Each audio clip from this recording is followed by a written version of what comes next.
welcome to Real Shame. It's a weekly show where we review movies from our movie blind spots or list of shames. List of shames? List of shame. I'm Adam. I'm Andy. And prior, we reviewed another John Carpenter star in the name movie, which was Starman.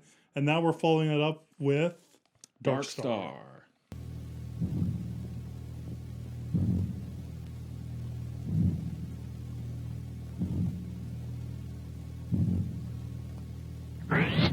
Hello, Bob. Are you with me? Of course. Are you willing to entertain a few concepts? I am always receptive to suggestions. Fine. Think about this then. How do you know you exist? What the hell is he doing? I think he's talking to it. Dark Star is the directorial debut, the first directed movie by John Carpenter, and it's written by him and Dan O'Bannon. Dan O'Bannon would go on to write Alien. Mm-hmm. And this is a terrible movie. And this is a movie that you saw that I haven't seen. I mean, not really in our format, but just letting you guys know the kind of level set. So when was the first time you saw Dark Star, if you remember, and what'd you think about it? So I've only seen it one other time, and that was in the 90s. A buddy of mine had the old beat-up VHS copy of it, and because he knew that I had seen, John Carpenter's 80s movies the and best 70s way movies. to probably watch it. Yeah, well, it looks like a beat-up old VHS movie. But he's like, oh, you've seen, Halloween, you've seen all these other ones, but have you seen Dark Star? And I'd heard of it, but I was like, no, I haven't seen it. So he threw it on, and he'd seen it quite a bit. Mm-hmm. I remember enjoying it back then, but I think it was kind of his enthusiasm that kind of rubbed off on me, because he's having a ball watching it and laughing and, oh, look, this part or whatever. And I'm like, oh, yeah, haha, chuckling, and we probably were drinking some beers as well. But I remember enjoying it back then, and I have not seen it until I just watched it this past weekend or whatever. So, yeah. So you watched it again this past weekend. Yes, no, same feelings, different feelings, or? Well, no, not the same feeling. I mean, so it started as a student film, apparently, at USC that they did, and it should have stayed that way because I felt like kind of the beginning of the film is pretty good. It's okay. And then the end of the film, the climax of the film is okay. But then there's the whole middle section of the film, which I don't know if that's the part that they filmed to fill out the movie and make it feature length. But that was excruciating to me, where he's chasing. So the plot, I guess we can kind of go through the plot. You've got 4 astronauts, right? So you got Boiler, Pinback, and Doolittle. Then there's a guy in this observation deck, Talby, and then their Commander Powell, has died, but yet you find out later in the movie that he's sort of suspended in this frozen block of ice. He's suspended animation. Kelvin. Yeah, he's cryogenic. He opens with oven gloves. It's Ted Williams. He's cryogenically frozen. But so you've got all these people on board the ship, and then periodically they blow up planets. Yeah. And the bombs are sentient. The bombs can talk that they use to blow up these planets. And then, of course, there's the onboard kind of computer, which is voiced by some woman. I don't think there's anybody famous or anything like that. But she has kind of a sultry, kind of sexy voice. So it's very at odds with, say, HAL 9000 from 2001. But that's basically the movie, right? But it does feel very influenced by 2001. Yeah. I think anytime you have a speaking robot, you can't help but think about 2001. Absolutely. Even like with her, you can't help but get feelings towards that. Very true. But so the movie is just kind of them just doing that and kind of hanging out, basically. Yeah, I was introduced to this movie by my friend Steve, who's a big John Carpenter fan.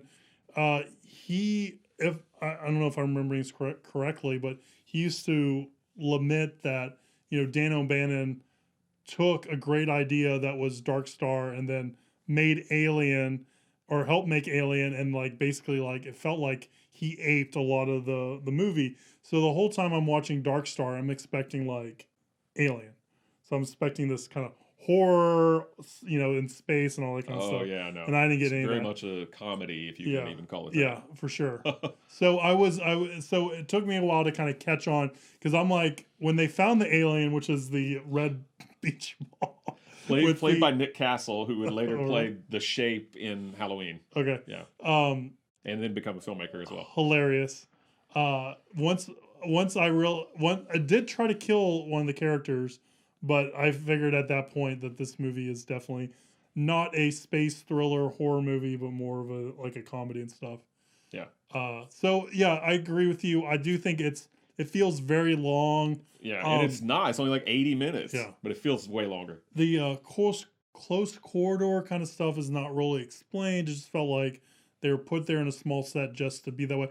Again, when I'm watching this movie, my filmmaker brain's kicking on because I'm not fully engaged in the movie, and I'm thinking like maybe there's a better way to explain why these guys are working in such confined quarters.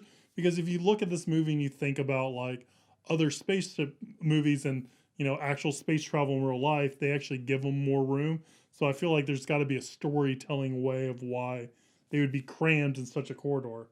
You know what I mean? Like you can definitely feel like that was called low budget. Low budget, yeah, is what sure. it is. But that said, the low budget suits and spaceship and all that stuff is awesome.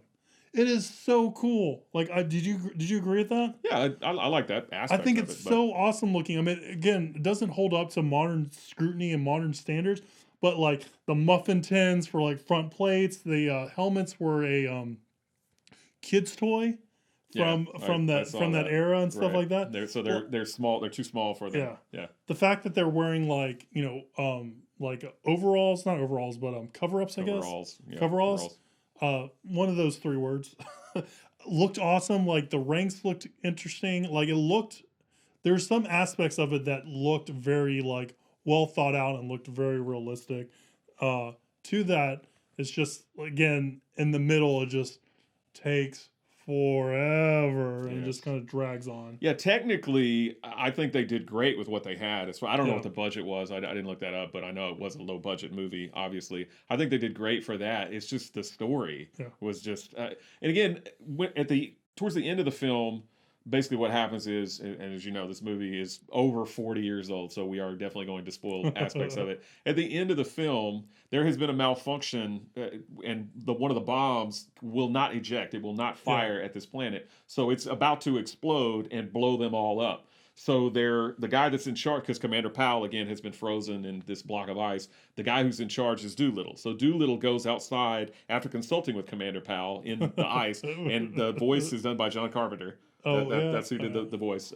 It's not his body because the guy's just frozen, so he doesn't have to do much emoting. But the voice that actually is talking is John Carpenter. But he tells him go outside and just talk to the bomb, introduce it to phenomenology or whatever. And so he starts talking. I was thinking like phrenology or whatever, like feeling the phrenology. Phrenology on the bumps of the bomb's head. That's what I thought he said. I was like, what? Wait, what's going? Yeah, or no, is that phrenology?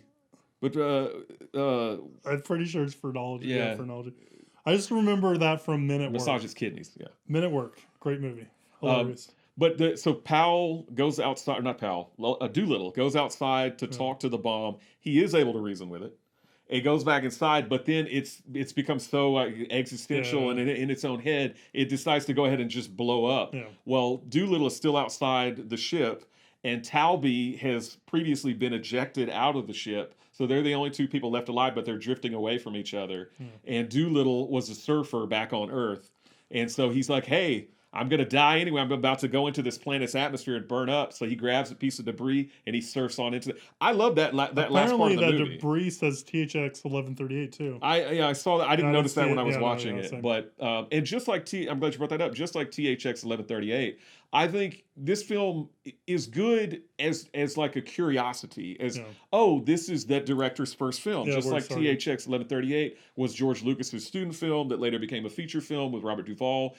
I'm not a huge fan of THX 1138. I thought it was kind of meh, but it's interesting to see like where did these guys come from, right? So I think just on the basis of that, I think Dark Star is worth seeing, but just be prepared. There's a whole middle section with Pinback where he's chasing an alien around. He gets stuck in an elevator, and again, there was some humor in it, but it just goes on forever. Yeah, that whole elevator scene could have been cut in half. Oh my God! Yeah, it was almost like the Avengers Endgame or Infinity War stuff or Endgame with Scarlett Johansson and Jeremy Renner.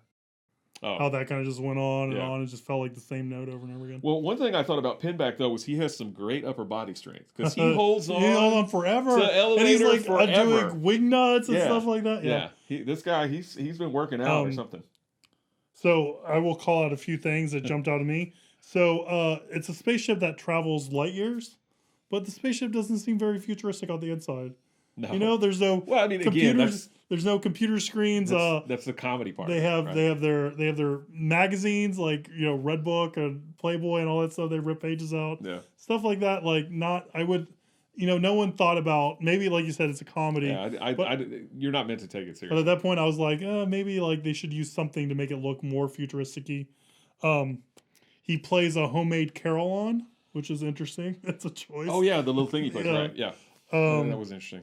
I put down Killer Beach Ball from Outer Space. Yes. So apparently those are Nick Castle's hands, I guess, because it has the fins little or flippers. little fins. Those are Nick Castle, who played again the Shape in Halloween. Those are his little flippers. Called out the 8-track diary he was using. Yes, I wrote that down. He's like, they got everything on an 8-track. Yep, for sure. And they delete the profanity. These guys basically do like these confessionals almost, where they talk about their feelings and what's going on the ship, looking at the camera as we're looking at you now, and they delete anything that they say that's bad, like a bad word. But I noticed he says crap, and they delete that.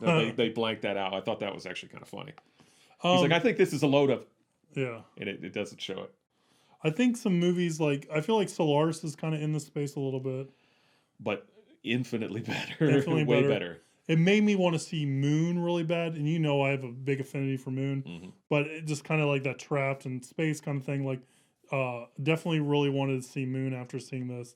Definitely got 2001 Space Odyssey vibes, but it's hard to make a space movie post that doesn't have that kind of that hasn't been in. That hasn't been an influence on it. One thing that I wrote down here was, which I thought was, I guess, kind of funny in the times we're living in right now, but all of their toilet paper has been destroyed. Yeah. So I thought, that's shades of real life there.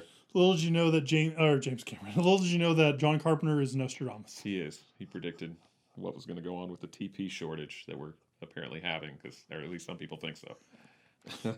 Hard to find these days. A few years from now, when somebody's watching this video, at this time, toilet paper is scarce on the shelves. Scarcity, yeah. Yeah, Anyway, anything you'd like to add with Dark Star? Any postscripts or anything? No. Again, not really a good film. Kind of my consensus, but worth seeing, worth checking out just as a curiosity. And who knows, you might enjoy it like my old buddy did back in the 90s, but we didn't really, I guess. I kind of wish it was a supplemental feature or supplemental movie on another movie that he did, like maybe something on the Thing or something like that. Yeah. Or maybe like put it on Alien with Dan O'Bannon. Like, I think that would have been more interesting than a movie that's like for sale on its own, because it does feel a little lackluster in that context. Yeah, just include the short film version as an extra on one of the other John Carpenter Blu-rays or DVDs. Sure. That'd be fine, yeah. But he's John Carpenter, and he would go on to direct some really awesome things.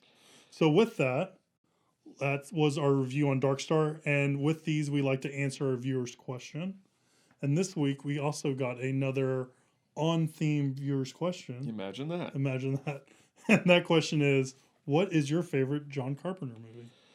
So I'm going to ask you, Andy, because I think you know mine. What is your favorite John Carpenter movie? All right, so we get to go through our honorable mentions. Yes, for sure. First, as I mentioned in our review of Starman, I think Starman is now my third favorite John Carpenter film. That's crazy to me, but I'm so glad that happened. I really dig it. I mean, I think that's the best thing about this show is like introducing you to movies that you're excited about, right? Yep. Like for me, like Color of Money wouldn't even care about it prior to this, but now I would say like Color of Money is like a really good movie, I'm excited about. Yeah, I think you like it more than me. Yeah, so I'm really happy that we're introducing ourselves to movies that we can get really excited about. Totally.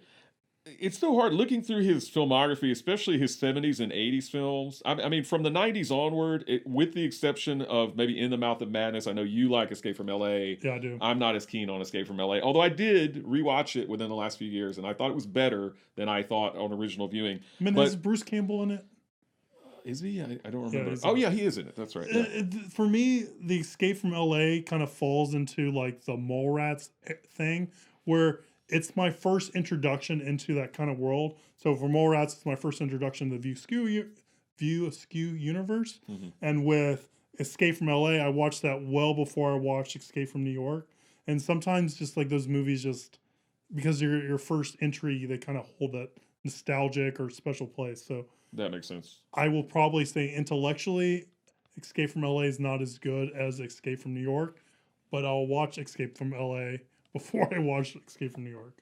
Yeah, but for me, anything beyond kind of the 90s is very, very spotty when it comes to John Carpenter. But the 70s and the 80s are, wow. I mean, they're amazing. Some really, really good stuff in there. So it's very difficult for me to choose. The second best. So we have number 3. Number 3 is Starman. Starman. The What was? second Do you know what best- original number 3 was? Probably no. I Okay, don't. yeah. Maybe Assault on Precinct 13 Number because 3 I is love that. Starman. Number 3 Starman. Number 2. Number 2. And it's so difficult to choose between 2 and 1 because 2. But I'm gonna have to. I've seen number 1 so many more times than I've seen 2. But 2 is The Thing. The Thing is just amazing. If you've never seen The Thing, first of all, if you've never seen the original Thing from the 50s, it's also quite good. But The Thing from the 80s, what? I haven't seen it. Oh, I thought you were saying it's not. No, I haven't seen it. Sucks. No, but the Thing from the 50s is good. It's obviously kind of cheesy and dated but the 80s one just blows it away. I mean, the 80s one is. We could do a whole episode, I think, talking about. I think The we Thing. should do a whole episode. And actually, you and I were fortunate a few years back. We saw The Thing With at the Alamo Wilford Draft House Brimley. with Mr. Wilford Brimley in attendance, and he was hilarious. He comes in on a hover round. Unintentionally hilarious. He comes in on a Wilford hover Brimley. round, right? Yes. Like the little motorized thing, because he's old and maybe not in the best health. He might have diabetes. But he was diabetes. But he was hilarious, and the way that he talked about because he talked about E.T. and he was pissed because E.T. and The Thing, as you mentioned last episode, came out the same year. He was pissed that E.T. did so much better than The Thing. Yep. And he called, what did he call E.T.? A rubber dog? Rubber dog movie or something. He's like that damn rubber dog movie. He was super disgruntled. It was because he was like, our special effects were so much better than E.T., but yet E.T. got all the glory. But I think Wilford both Brimley, we love Stan you. Winston did both of them. I couldn't tell you. I think he did, But, or his studio or whatever. So that's number 2 is The Thing, and I'm sure you have some more to say about The Thing. But number 1 for me is Halloween. Yeah. I've seen Halloween so many freaking times. I watch it every Halloween. I watch it sometimes when it's not Halloween. I just absolutely adore that movie. It's been a favorite of mine since I was a child. So, Sometimes we watch Halloween 3. yes, we did go see, and I went to see Actually, Halloween 3 with you. I'm gonna put the picture. I think the one of us in the mask. Okay, yeah. I I'm gonna was put gonna that say down we here. wore the silver shamrock mask because we're silly like that, Yeah. and I'm so silly. I went and saw Halloween, the original Halloween, dressed as the Shape, Yeah. as Nick Castle. So that was. And I had a little fake butcher knife, and I remember sitting down in the aisle, and the guy came that had the seat next to me, and he's like, "I don't think I want to sit here." And of course, I didn't say anything. That's I was very. You're I was in method. character. Yeah, you're you're method. Yeah, and then I stabbed the guy with my fake my fake butcher knife, and he's like, "Stop! That's cardboard. It hurts." But no, it was fun. You're But like- yeah, that's 3, 2, and 1. That's great. I'm like, what? No. I was gonna say. I was thinking of a method actor. I was thinking of Spicoli. Oh, just you're, Sean Penn. You're Yeah. very Sean Penn about Sean it. Penn. Yes. Yeah, those are all great. For me, honorable mentions is They Live is hilarious and fun and crazy, and it's one of those movies that you kind of watch with now with everything being so consumeristic. I think is a word. I would say it's a word. If it's not, it is. It is now. Just post all that again. Halloween. I think it's the progenitor of all those kind of mass killer kind of movies. Yeah, I would say so for sure. Because I think Friday 13th and Nightmare on Elm Street and all those movies stuff kind of came come after. afterwards. Yep.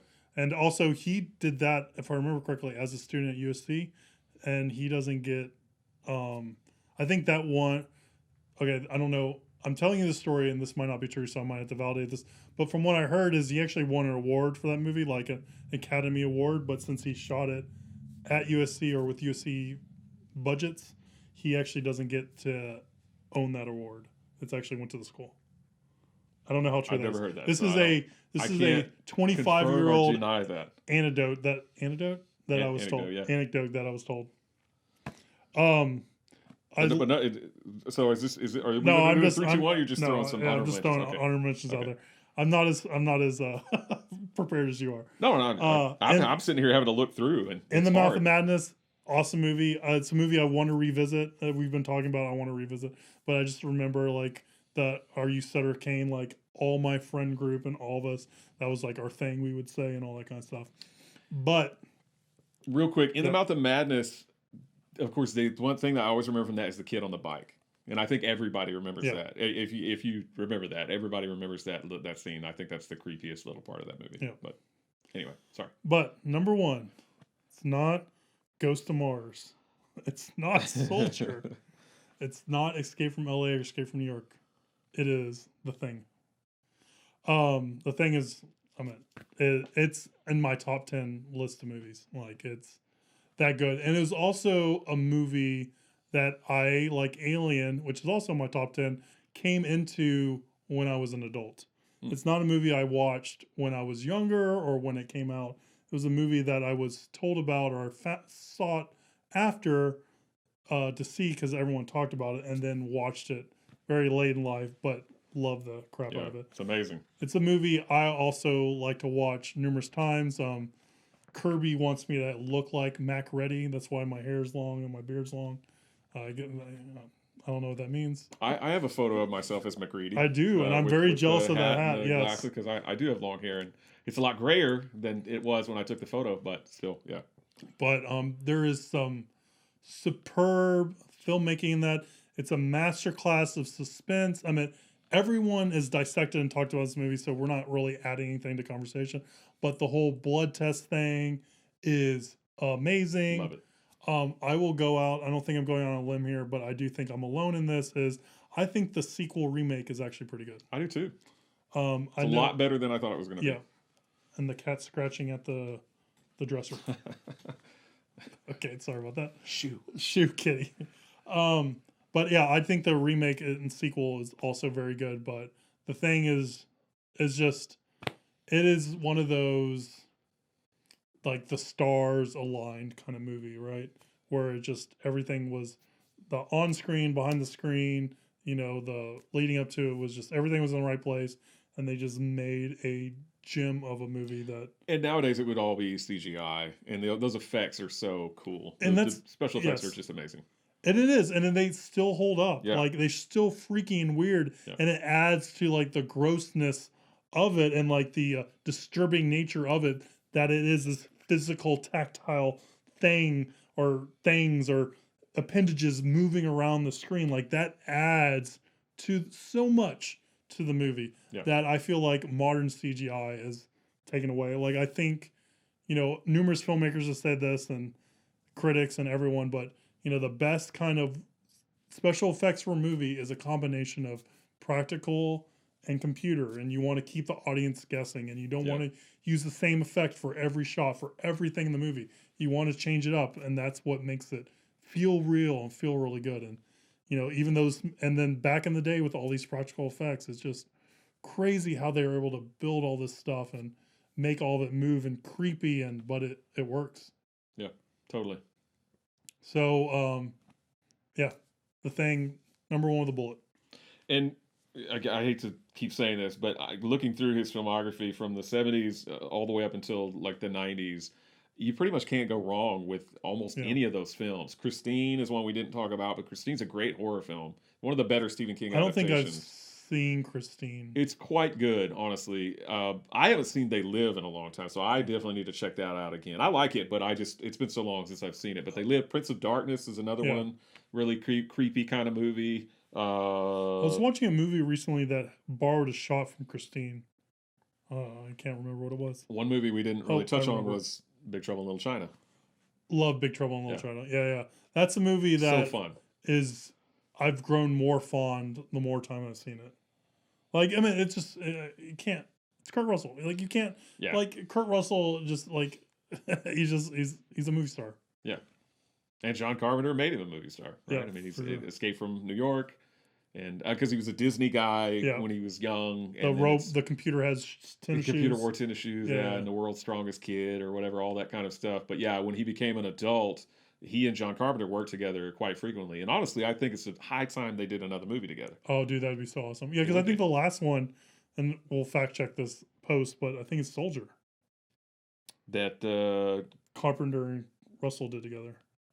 yeah, I don't see Soldier. Maybe he wrote it. He didn't direct it. I thought, oh, maybe we'll fact check it later. You'll see below.